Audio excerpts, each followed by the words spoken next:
conductivity of ionic solutions এর টিউটোরিয়ালে আপনাদের স্বাগত। এই টিউটোরিয়ালে শিখব conductivity অর্থাৎ পরিবাহিতা মাপা এবং আয়নিক দ্রবণের রোধ গণনা করা। এখানে আমি ব্যবহার করছি এক্সপাইস সংস্করণ 310, উবুন্টু লিনাক্স ওএস সংস্করণ 1404। টিউটোরিয়ালটি অনুসরণ করতে এক্সপাইস জুনিয়র ইন্টারফেস সম্পর্কে জানতে হবে, না হলে প্রাসঙ্গিক টিউটোরিয়ালের জন্য আমাদের ওয়েবসাইটে যান। প্রথমে দ্রবণের পরিবাহিতা সংজ্ঞায়িত করি। দ্রবণে পরিবাহিতা হলো তাতে বিদ্যুৎ পরিচালনার ক্ষমতার পরিমাপ। জলের পরিবাহিতা এতে দ্রবীভূত আয়নের ঘনত্বের সাথে সরাসরি সম্পর্কিত।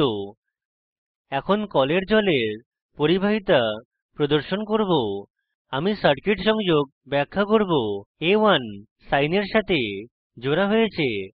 সাইন এবং A2 এর তার কলের জলযুক্ত কাচের গ্লাসে ডোবানো হয়।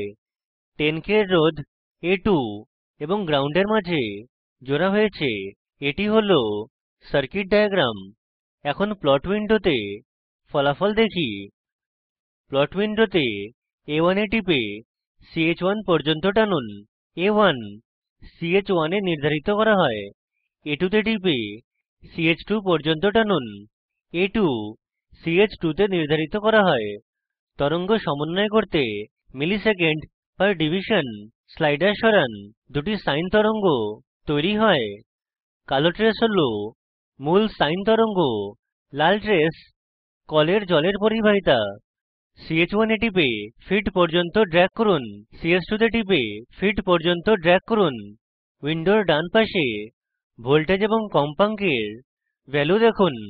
লক্ষ্য করুন কলের জলের ভোল্টেজ ইনপুট ভোল্টেজের তুলনায় খুব কম।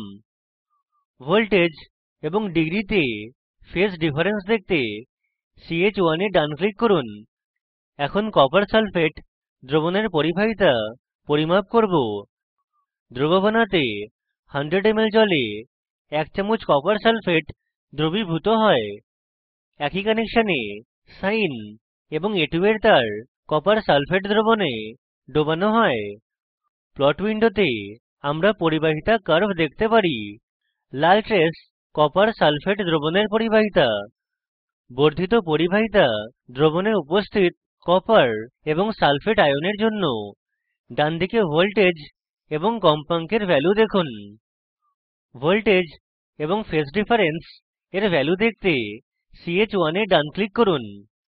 এখন লঘু সালফিউরিক অ্যাসিড দ্রবণের পরিবাহিতা পরিমাপ করব। লঘু সালফিউরিক অ্যাসিডের কয়েক ফোঁটা জলে ঢালা হয়েছে। তারপর সালফিউরিক অ্যাসিড দ্রবণে ডোবানো হয়। এখন প্লট উইন্ডোতে ফলাফল দেখি। লক্ষ্য করুন কালো এবং লাল ট্রেস প্রায় একে অপরের উপরে রয়েছে।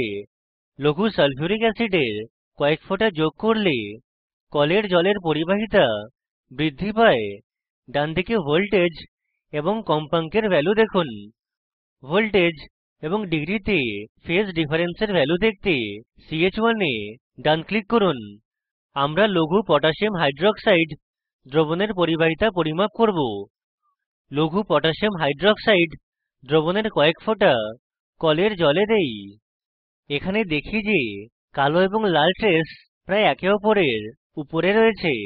কলের জলে পটাসিয়াম হাইড্রক্সাইড দ্রবণের কয়েক ফোঁটা যোগ করায় পরিবাহিতায় বৃদ্ধি দেখুন। উইন্ডোর ডান পাশে ভোল্টেজ এবং কম্পাঙ্কের ভ্যালু দেখুন।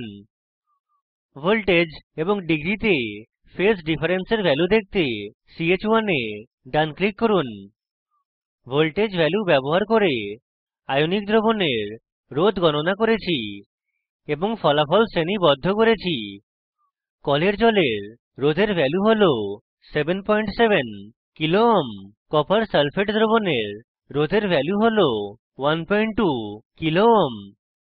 সালফিউরিক অ্যাসিড দ্রবণের রোধ হল 017 কিলো ওহম এবং পটাসিয়াম হাইড্রক্সাইড দ্রবণের রোধ হল 014 কিলো ওহম। লক্ষ্য করুন যে আয়নিক ঘনত্ব বৃদ্ধি পেলে রোধের ভ্যালু কম হয়। সংক্ষিপ্তকরণ করি। এখানে আমরা শিখেছি পরিবাহিতা মাপা এবং আয়নিক দ্রবণের রোধ গণনা করা। একটি অনুশীলনী হিসাবে সোডিয়াম হাইড্রক্সাইড, অ্যাসিটিক অ্যাসিড এবং সোডিয়াম ক্লোরাইড দ্রবণের পরিবাহিতা পরিমাপ করুন এবং আয়নিক দ্রবণের রোধ গণনা করুন। নিম্ন লিঙ্কে উপলব্ধ ভিডিওটি প্রকল্পকে সারাংশিত করে। ভিডিওটি ডাউনলোড করে দেখুন। আমরা কর্মশালার আয়োজন করি এবং প্রশংসাপত্র দেই। আমাদের সাথে যোগাযোগ করুন। স্পোকেন টিউটোরিয়াল প্রকল্প ভারত সরকারের MHRD এর NMEICT দ্বারা সমর্থিত। IIT বোম্বে থেকে আমি বিদায় নিচ্ছি। অংশগ্রহণের জন্য ধন্যবাদ।